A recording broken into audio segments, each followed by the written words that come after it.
EA Sports FIFA, the renowned football video game series developed by Electronic Arts, has long been a staple in the gaming industry for almost 2 decades now. However, I feel like since 2016, the franchise experienced a noticeable decline and stagnation that inevitably led to EA making more of the same game over and over and over again. In this video, I'm going to delve into the factors that have led to the ruin of FIFA under EA's management, examining the detrimental effects of their practices on the franchise's overall quality, gameplay, and fan experience. Now, one of the key contributors to the decline of FIFA, for me personally, I would say, is EA's monopolistic control over the football video game market. Not since maybe 2012 have we really had a true competitor, and that competitor used to be Pro Evolution Soccer, or PES for short. Maybe for I think around 2004 up until 2012, FIFA and PES used to go head to head. There were other football video games out there like This Is Football and all sorts of other titles, but the main two competitors were EA Sports FIFA and PES Pro Evolution Soccer. And then I think in 2012, Pro Evolution Soccer sort of threw in the towel when, I don't know if it was Konami's decision to stop investing heavily in the game, maybe they weren't getting enough returns, but the series was just never the same again. And for me, that's the moment when FIFA fully took over. And that was coinciding as well with the time that Ultimate Team had just come out in 2009, and everything was just ramping up for EA.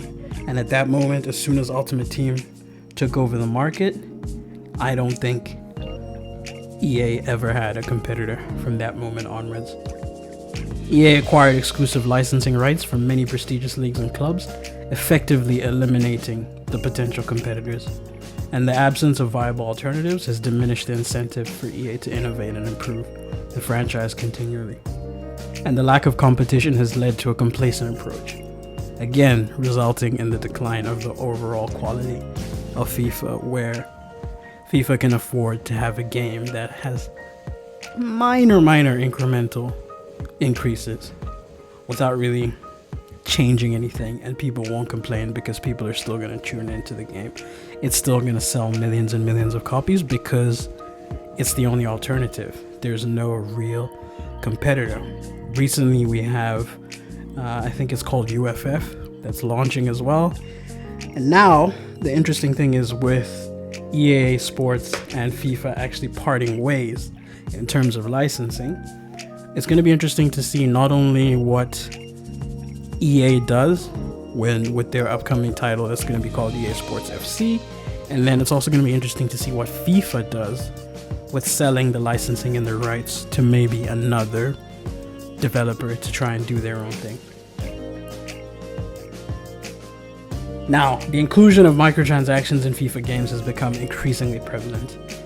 You've probably heard it all before: pay to win, pay to win.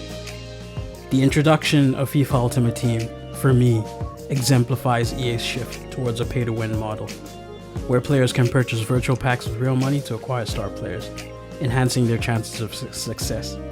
And this practice sort of creates an imbalance between players who invest heavily and those who do not, undermining the fair and competitive nature of the video game. Moreover, it preys upon vulnerable individuals, particularly younger players, by fostering addictive spending habits.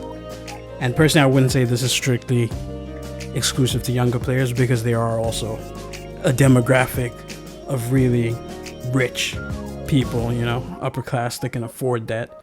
And as a result, they end up becoming content creators and influencers, and they keep pushing the whole gambling aspect of FIFA. So FIFA has sort of lost its soul from being a football game to just being an arcade gambling slot machine where people spend more time in the menus opening packs than actually playing the video game. Now, the FIFA franchise has exhibited a lack of substantial gameplay innovation over the past few years. Like I was saying, for me personally, I would say since 2016, Some may say earlier, like I was saying, 2012 for me was when the real shift happened. But I would say in terms of like quality of life and gameplay, 2016 is probably where I would have pinpointed the decline if I was to pick. And annual releases have increasingly relied on minor tweaks and superficial updates rather than meaningful improvements. EA will bring back a feature that they had 10 years ago and market it as a new feature, or they'll bring back a mode that they had 10 years ago and market it as a new feature. Rinse and repeat. And I think this iterative approach prioritizes profit generation through the sale of new game versions rather than providing a fresh and immersive experience for players. Consequently, FIFA has become stagnant, offering nothing but repetitive gameplay and diminishing player engagement. And we've seen year after year people say, oh, this is the worst FIFA. Oh, this is the worst FIFA. Oh, this is the worst FIFA. And year after year, you constantly have fewer and fewer players on the servers as the end of the season approaches. Now, I think EA's handling of community feedback and the persistence of game-breaking bugs have also significantly contributed to FIFA's downfall. Despite a dedicated fan base providing valuable suggestions and critiques, EA has often disregarded community input, prioritizing their own profit-driven decisions. And essentially, the most community feedback they end up taking back is from who they call EA insiders. And the problem with these EA insiders is that they tend to be content creators who don't really play the game. So again, you have another divide where these content creators that do nothing but open packs and just gamble in the game, essentially, they're the ones that are being at the forefront of pushing the development of the game. So anyone who really has gameplay at heart ends up being neglected and tossed aside, and ultimately they don't have a say.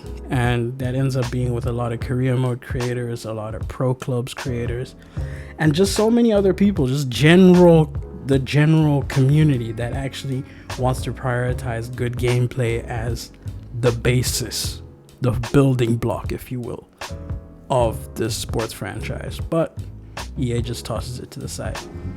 And again, this has resulted in persistent issues, unaddressed bugs. We have bugs that have been in pro clubs for damn near 5 years now. And again, it constantly undermines the game's stability and just reduces player satisfaction overall. And again, another factor which has led to FIFA's decline for me is the neglect of the experience outside of Ultimate Team. Increasingly, they just focus on Ultimate Team at the expense of career mode, at the expense of pro clubs, at the expense of kickoff.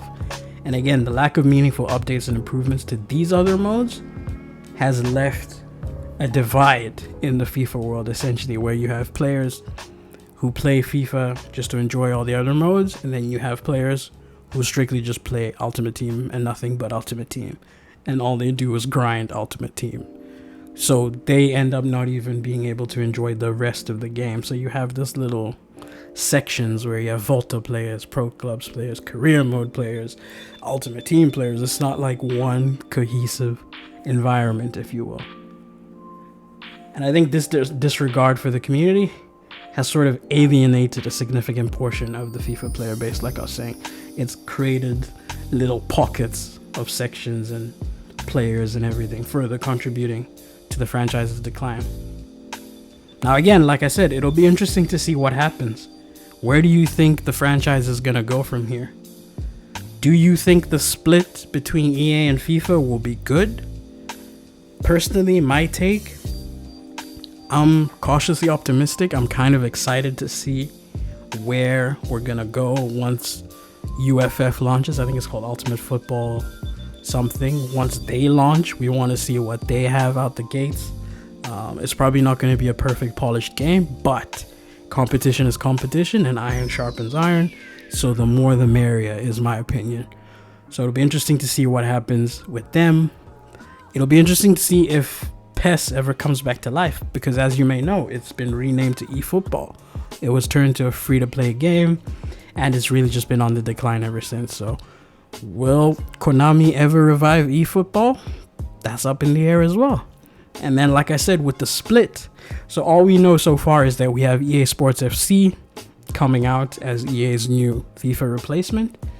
But again, there's rumors and rumblings about EA being able to sell the licensing to another developer, so EA could potentially birth a competitor.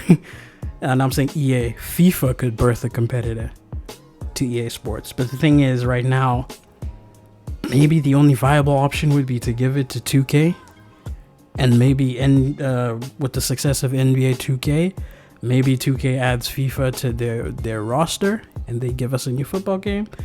Because unfortunately, the best developers in the industry right now, I don't see any of them creating a football franchise. And that's the thing that's always been weird to me, because sports franchises are kind of like cash cows. Whether it's NBA, whether it's hand egg, American football, whether it's an NHL, whether it's golf, whatever it is, they tend to print money because the fans are going to buy the games regardless, right? The fans tend to just buy the games because they're fans of the sport, first and foremost, without even being fans of the actual game as well. And again, you have Formula One, another one that's been created. So again, it'll be interesting to see, what does FIFA do with their licensing? Do they create a competitor? Will this be good for the industry? Let me know in the comments below what you think will happen, what your preferred options would be. Do you agree with me with the decline of FIFA, or do you have some other reasons that you think maybe were the reasons that FIFA declined? But overall, just to conclude this video, I think the decline and the stagnation of the FIFA franchise can mainly be attributed to EA's monopolistic practices, just constantly chasing profit over creativity, a lack of gameplay innovation, and I think just neglecting community feedback and choosing to do what they want to do rather than what their community wants from them. And I think these factors have collectively eroded the quality, immersion, and overall enjoyment of FIFA as a whole. Whether or not they bounce back, it is yet to be seen. But again, as a fan of football, I hope that we're able to get a good football game, because again, you've seen on my channel, I do play FIFA, but over the years, my enjoyment in FIFA has slowly, steadily declined over and over, and I just kind of got tired of the grind. So hopefully they're able to spark that magic once again, bring things alive, get rid of this little stagnation. But again, let me know in the comments what you guys think. Do you agree? Do you disagree? Did you enjoy the video? Thumbs up if you did. If you didn't enjoy it, feel free to thumbs down. That is an option too. As always, stay safe, stay healthy, stay blessed, stay dangerous, and peace out. Right there. Shit. Imagine having to put down your own brother. Oh my god. Oh.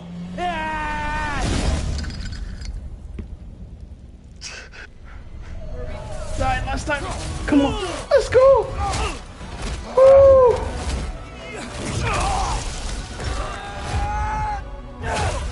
Let's go. It's those father-son moments again. Oh, but now Freya's here as well. That if you just build great games, everything would turn around. And then the great games point is the one that I wanted to argue against heavily, because what is the point of your console if it's not for games?